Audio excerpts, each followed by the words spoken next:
Have you hugged your ganja bush today? Do you smoke your herb daily? This was going out to our meditators. Dr. Herb! Thanks for tuning in, everyone. This week's show is brought to you by the Colorado Connoisseur Cup. Are you busy this year on New Year's Eve? There's going to be a Budtenders Ball at the Vibe on New Year's Eve, brought to you by the Colorado Connoisseurs Cup. Tickets are not available at the door, so you need to go online to get your tickets. You can compete, you can judge for the 2022 Connoisseurs Cup, or you can vend and showcase your items if you want to get a showcase area. VIP tables are also available for 4. Going to be lit. Got Yuck Mouth from the Loonies is going to be there. Dabstar, a couple of other bands. Can't wait. Reefer the Reefer is going to set up. Going to interview a few people. It's going to be a blast. So make sure you head over to the website, theconnoisseurscup.com. Get your tickets. And welcome everyone to the podcast. Little Farmer, your host here. I'm here with a special guest. I'm here with Ernest Toney of BIPOCANN. He is the owner and founder. He's here today to tell us a little bit about what he does and where he's taking everybody in the cannabis world. Welcome, Ernest. How are you today? Hey, I'm doing great. Thanks for having me here.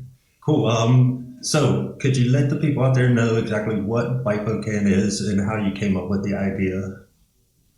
Yeah, absolutely.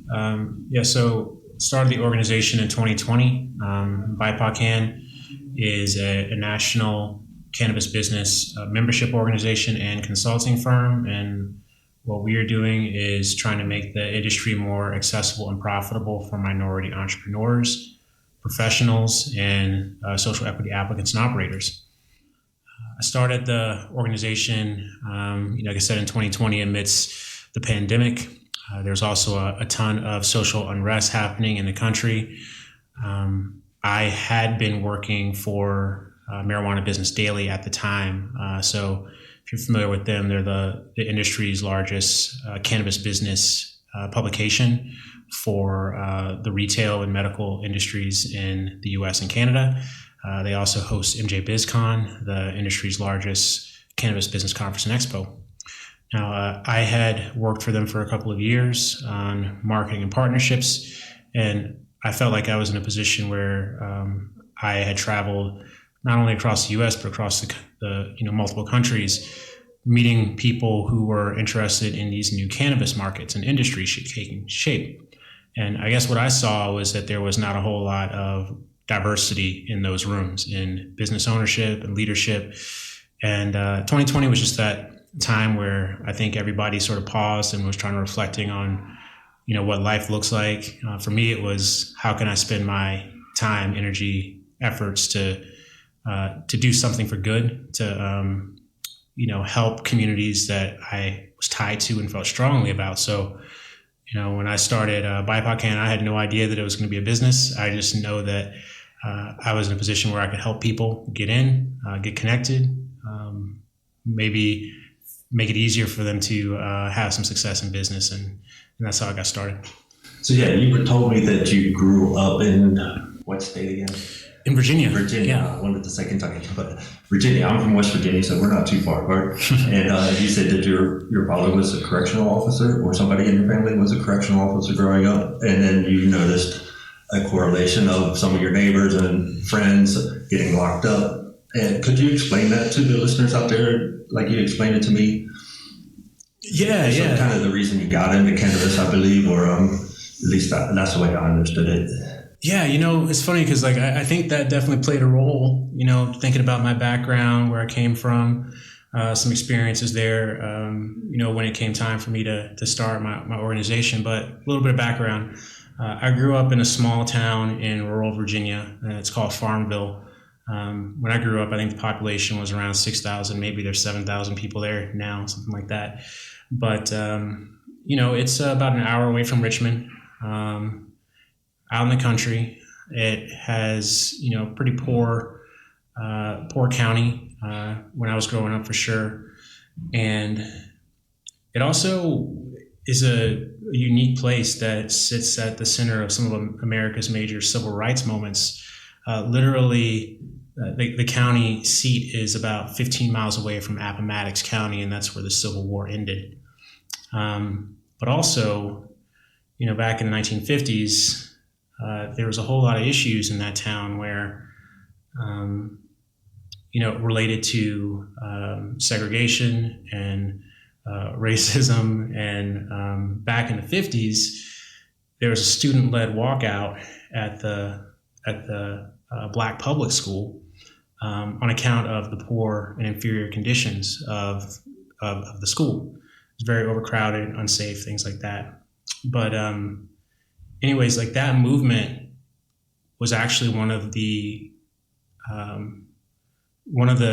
key pieces of the Brown versus Board of Education case, which outlawed segregation, public segregation of education in the U.S. And my town, as a response to that, they didn't want to integrate, so they removed funding to close the black school. And for a period of close to a decade, there was no options for education. So if you were a person of color, if you were a poor white person, you couldn't go to school. The only option was private school. I give all that background because, when you remove opportunities for people to get education and have access to, things that's going to improve their upward mobility, then those effects follow you. It follows your families for several decades. And I don't think it's a coincidence that there was a whole lot of people trying to figure out how they can make a living. And there's likely an increase in, cannabis distribution and sales. A response to that was a correctional facility was brought to our town. And when I was 5, my father started working there as a security officer. And over his 25 years working there, he moved up the ranks all the way up to administration. That correctional facility ended up being one of the biggest job creators and revenue producers for that town and the surrounding 6 counties. But I also saw how it was sending people from my community behind bars. So I knew the people who worked behind the scenes there, and I got to see exactly like how, the private, prison industrial complex was, making money. But I also saw how it was sending neighbors, family, friends to be behind bars. And it was interesting because at one point, while my dad was working in administration, he had 3 older siblings who were locked up there.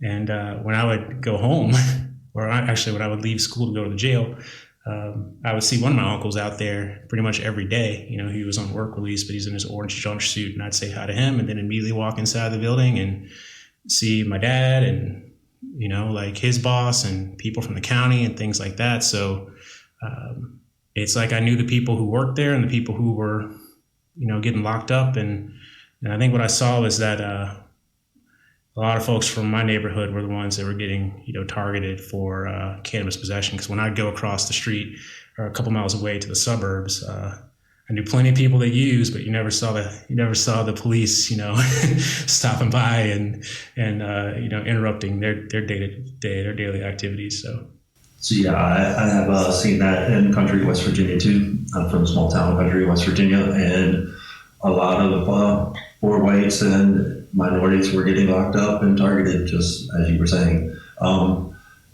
Some of the listeners out there don't actually know what social equity is. Could you explain what social equity is real quick? Yeah. We're sort of talking, like, so what you and I were just talking about, where we grew up, sort of experiences that we've seen. And even if you think of just the history with cannabis, going back to like the 1920s with Henry Anslinger and, the Reefer madness, you have all of this negative propaganda. And then you got the 70s, and it was Nixon leading the war on drugs. Really, and people in his administration came out years later and said that this was actually, the war on drugs was a covert way for them to, essentially, target Black and brown communities. Get those, trying to basically find ways to reduce their options in society, to lock them up. The war on drugs was not really a war on drugs; it was a war on race and poverty. And so social equity is this, philosophy that's about justice and fairness. It's about trying to make sure that there is equality in access to things. The cannabis industry is an interesting one because, now you have this regulated industry. The first adult use or recreational legal industry or market was in Colorado, where we are. That was formed in 2014. So you have this very new legal cannabis industry that has generated billions of dollars in revenue off of legal cannabis sales. At the same time, you have over 40,000 people who have been, who are behind bars for simple cannabis possession and use. The majority of those people behind bars are poor people and people of color. So the same people who are the most likely to be convicted and arrested and sentenced for possession, despite the fact that there's not really any much difference in usage between them and their white counterparts, they're the ones who are most likely to pay the price for cannabis in the first place. They're also the least represented demographics in the industry. You can see across the board that there's less than 4%, like Black and brown ownership in businesses in the cannabis industry. So that is a problem when you see that this very new industry, which is generating billions of dollars, is not actually creating revenue or opportunities for the exact same demographics that are still locked up or who have been most affected because of cannabis prohibition by the war on drugs for the past several decades. Social equity is supposed to level that playing field. It is supposed to create equitable access in business ownership for individuals from those communities who have been directly impacted. So people who have maybe gone through the criminal justice system because of cannabis possession, if they choose to start a business in cannabis, a social equity program is a way to give them that access. They've already had so much taken away from them.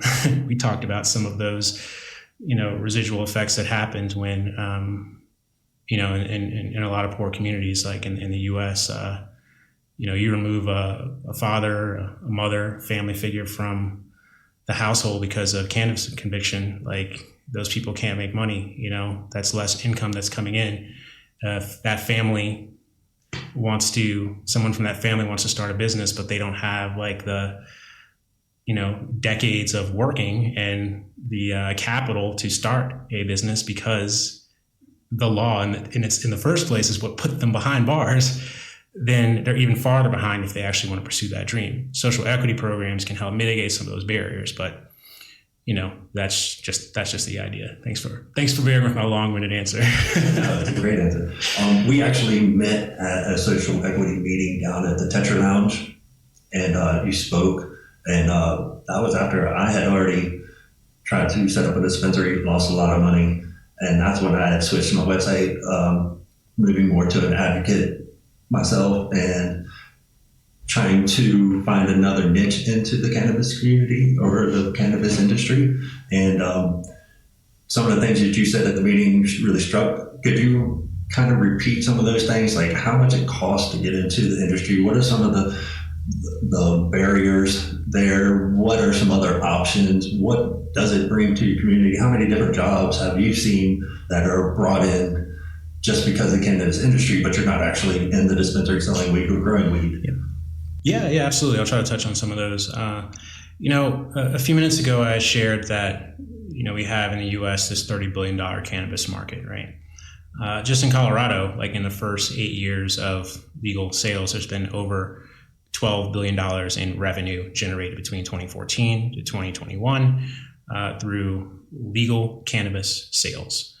Now, we're using those numbers. Those are big numbers, but that's really just a small percentage of the overall economic impact that these industries bring. Usually when people are thinking, well, in the past, like when people learned that I was working in the industry, I'd probably say 90% of the time, people would reach out to me and they'd say, I'm surprised that you're working in cannabis. You're the last person I thought would do that. Or there would be people who say, Ernest, how do I get a license? And we for the people that were interested in getting a license, start asking questions, and you realize that I think a lot of times people think that getting that license is going to be like this lottery ticket. It sounds like a fun thing to do. Having your own cannabis business, state license regulated one. But when you remove that veil and look at just the challenges to even get to that point, it's huge and it's costly. I mean, you're talking about one of the most regulated industries out there.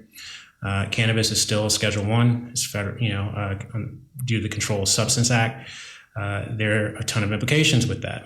It's not fully legal. We have a whole lot of stigma associated with it. You can't access basic banking right now. But beyond that, because of its Schedule 1 status, if you were to start a licensed cannabis dispensary or cultivation, then there's a thing within the U.S. tax code called Section 280E, and part of that tax code prevents you from writing off certain expenses for the sale of products, or for businesses that are not fully legal. That creates some real issues for cannabis businesses because there's a lot that they can't write off in cost of goods sold. So it's not an exaggeration, but there are some cannabis businesses, some dispensaries that are paying up to 70% in taxes because of that inability to do write-off. So we're talking about federal tax, state tax, excise taxes. In addition to that, it's a capital intensive business. I mean, you have to not only raise, a lot of money, I mean, probably well over $1 million and even higher depending on the market that you're in, just to support the operation and everything that you need in order to open up those doors. We've seen a whole lot of issues with cannabis licenses after they get allocated.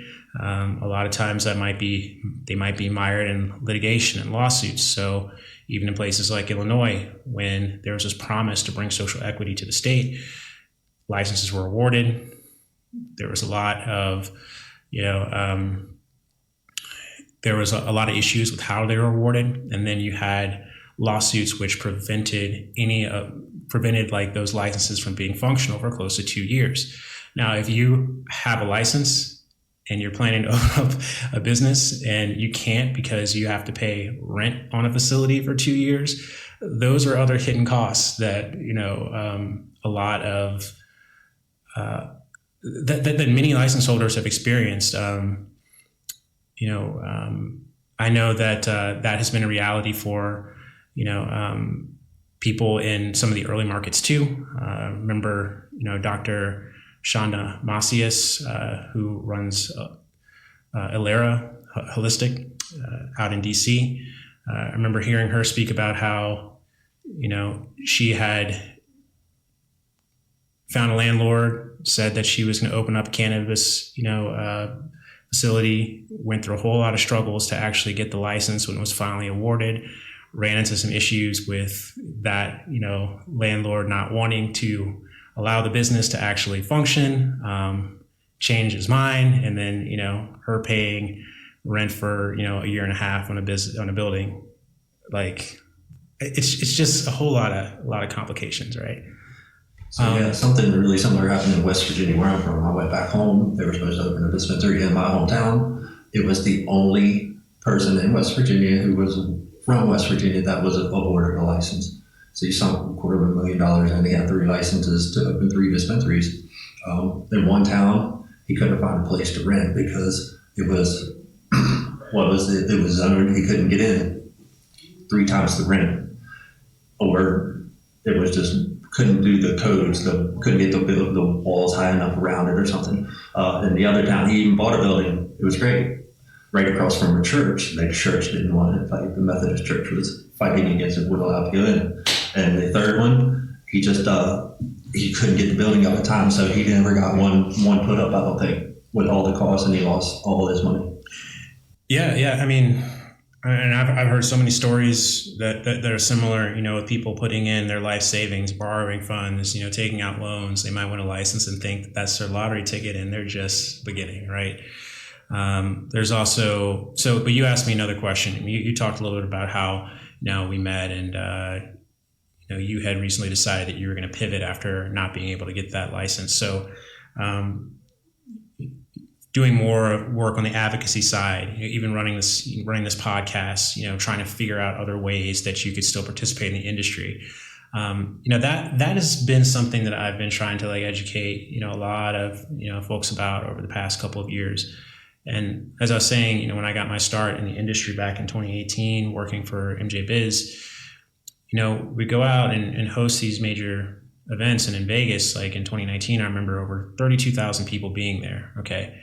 Well, having over 1,000 exhibitors on the floor, like those are not all cannabis companies. Like most of them, probably 80-90% are providing some type of service to support the industry.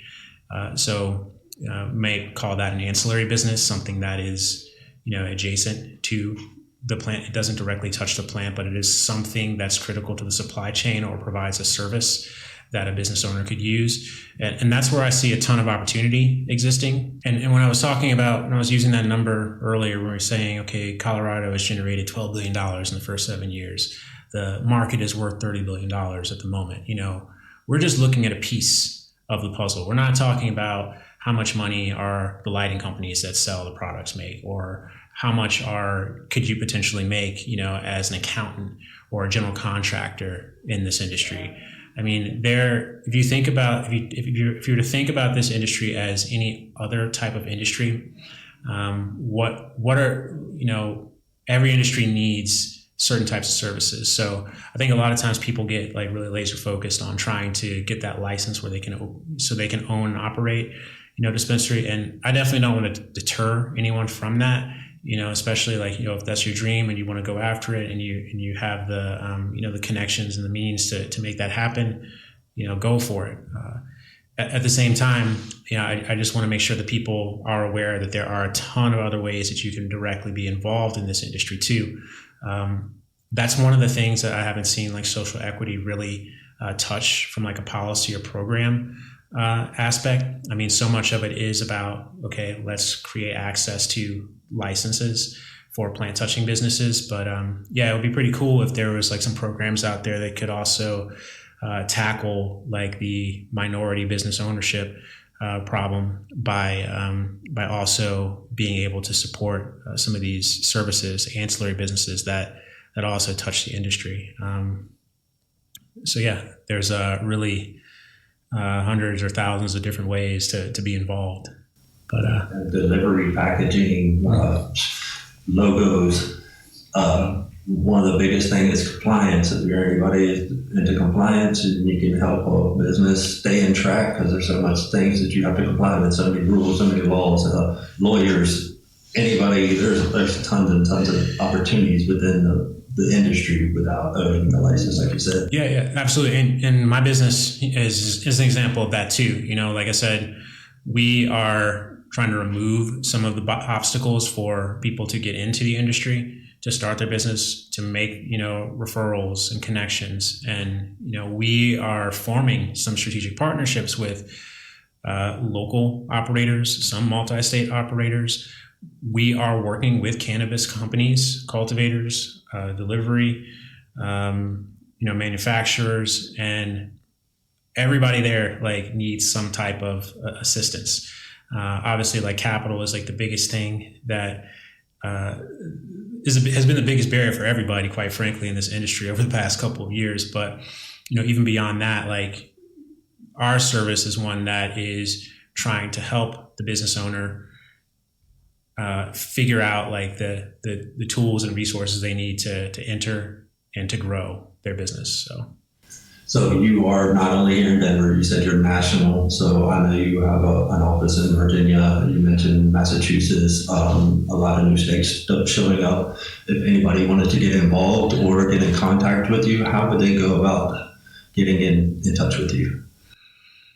Yeah, so you can check out the website, BIPOCANN.com, It's BIPOCANN.com. I'm also easy to find on LinkedIn. You can search for the business. You can just search for me. My name is Ernest Toney, Toney. Those are two ways to find me. We can be in touch that way. I will say, yes, we are. I'm headquartered out here in Colorado, Denver metro area, and that's where we have like our biggest footprint. But I started, BIPOCANN not because this was like diversity and representation, was not because it was an issue that was unique to Colorado. I mean, this is going to be an issue. This is an issue that's unique everywhere in the legal cannabis industries, and especially as new states come on board. You're going to have a lot of people who have been following the industry. They might be aware of it. They're trying to figure out, okay, is there a pathway for me? Is there an opportunity for me? We can be a resource there too, because of, what we do here is not really unique to one specific place. We have members in multiple states. Probably say our biggest presence right now is here in Colorado, Virginia, Illinois, and some of the mid-Atlantic states. So, but yeah, we're just trying to help as many people as we can. So one last thing here. I know we're short on time, busy people today. It's a busy Monday. Do you have any advice for people in new states that are becoming legal or the states that are already legal to promote the social equity there? Who do they need to contact, or what are some things they should do or look out for, or something to avoid? Like you're saying that the social equity acts are coming up, but then they're difficult to actually get into motion. I've seen that happen here. Even a delivery company started up, but nobody will use them to deliver, and they're not taking off. Is there anything that you can recommend for these people to look out for and to contact their politicians or whatever, and to make sure it doesn't happen in the beginning, or so they can change the laws? Yeah. Thanks for that. I mean, I think anytime you want to start in these new markets, there are usually a lot of challenges. There's going to be a challenge like every time you want to start a regulated cannabis industry in a new place. Colorado is unique. I mean, we, for all intents and purposes, we weren't the first like medical market, but we were the first state legal market. We were the first to try to create like a framework, for I think what has been modeled in other states. And I know a lot of eyes were out here on Colorado because this is sort of ground zero for, this regulated industry, which is less than a decade old. Colorado started this market, and social equity was not, at the forefront of it. I mean, I think back then, I've talked to people who were involved with, creating this first market, and I believe that their interests were, how can we show that this is a viable market and it creates a ton of opportunities, and it has like a lot of benefits. And I think by the time Colorado got to trying to address social equity, you had a lot of places like in Denver, which were already saturated. It's probably the most competitive market in the world. For people that wanted to find dispensary retail locations, there's issues with expenses, availability, zoning. I think that these newer states are at an advantage because, they actually they can look to blueprints, they can look to frameworks, they can see what worked and what didn't work. And that has the potential to be more advantageous. Like with regards to social equity, I think there are some places that are trying their best. But I feel like what needs to happen in these new places is you have to make sure it's not happening in a vacuum. So, a place in the South decides that they want to start a social equity program. Well, there needs to be a lot of stakeholders in that room. I mean, you need to have some people who have done it. You need to have, people who can also communicate that social equity is more than solving social issues, but it's also a health and an economic issue too. I think that I know that there are some folks like back in my home state or my native state of Virginia that won't even entertain the conversation of social equity because of the way it sounds, because they don't understand it. They don't want to acknowledge that so much of this industry was directly tied to, like I said, this war on racism and poverty. But you have some of those folks that might own farmland and care about, creating a new economic center, an economic agricultural center. And I think you shift the conversation to those folks to say, how can we find ways to use this as a tool that can create businesses for, communities that have been impacted, for underrepresented people. So I'm being very theoretical here. What I really think is, like, in these new markets, you need to have, some people, some advocates who've been there. You need to have, people who have been directly impacted at the table. So, just recently we hosted an event where we brought together about 20 social equity applicants and operators, and we had some, my organization and 2 other advocate organizations, Minorities for Medical Marijuana and Marijuana Matters. We had conversations to figure out, okay, well, what are the challenges? What are the ideas where we can work together? How can we create, some pressure in such a way that we can get the legislators and the policymakers to create laws and policies that will actually benefit us. And we had state regulators in the room to listen. So we need to have real, honest, hard conversations with people that are in a position to do something about it in a room. I'm happy to be a resource. And if I'm not the right person, I know the right people. So I can be a resource in that way too. The advice I got is people need to talk about it more instead of being afraid to talk about it. Like you said, just communicate, get it out there. Another one, just try to make sure that the states aren't limited to only 4 or 5 operators. Make it open to more local people. Make sure that they're involved. People can get a license if they're in that state, and locals. And make sure the taxes aren't too high. I've noticed that the taxes, like you said, up to 75%. And if you're adding all these taxes up, it just makes it so expensive and so hard for anybody to get started unless you already have a couple $1 million. And a lot of these people don't know much about cannabis, and they're just investing money. And when you don't know much about cannabis, you gotta have love for the plant. You gotta take care of it. You're right about that, and I'm glad you brought those last 2 points, because I think too many people. I think it's easy. So a lot of times when people get your elected officials, okay, like they're not going to be experts in cannabis policy. You might have some, like 1 or 2, but in general, I remember when I was paying attention to some of the conversations that were happening in Virginia, and people were coming up with ideas about trying to treat that market like the same way you would the regulated alcohol market, and it's not the same. Nor it doesn't carry the weight, it doesn't carry the history, and you're also not dealing with a substance that is on the Controlled Substance Act. So I think a lot of times, people don't understand. People don't understand the nuances of the laws, of the policies. I mean, even out here in Colorado, where I think sometimes people will see something on the ballots and it'll say, let's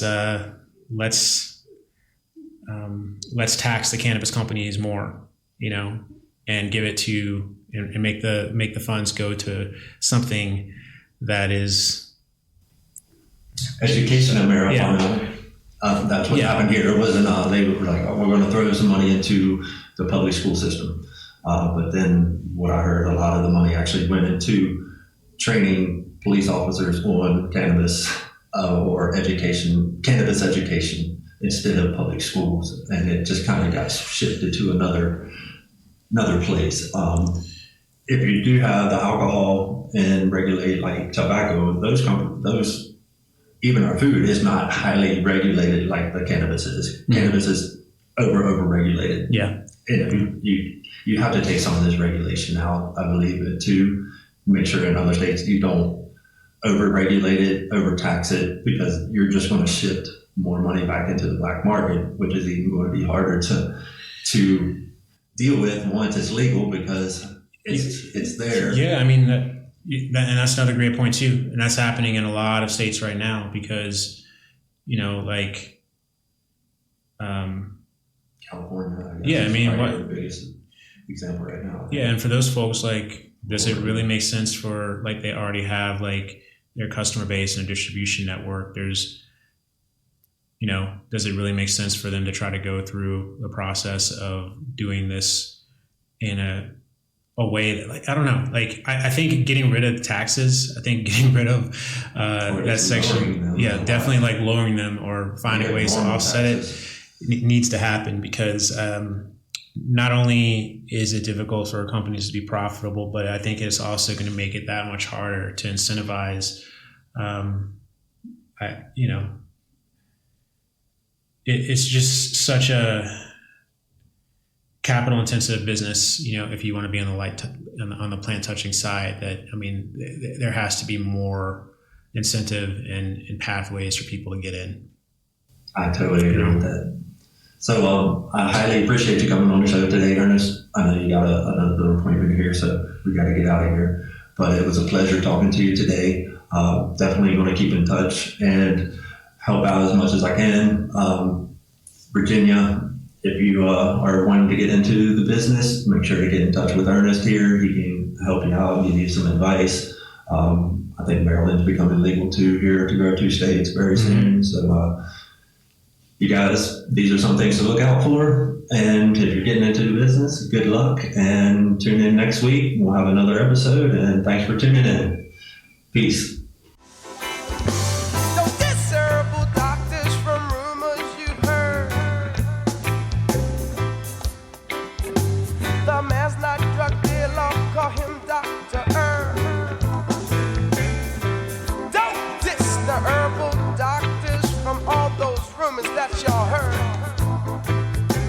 Our man's not a drug dealer, we call him Dr. Herb.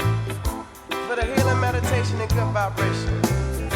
For food, fuel, fiber, and a little bit of fun. See, the joint ain't necessarily the point, but I want one.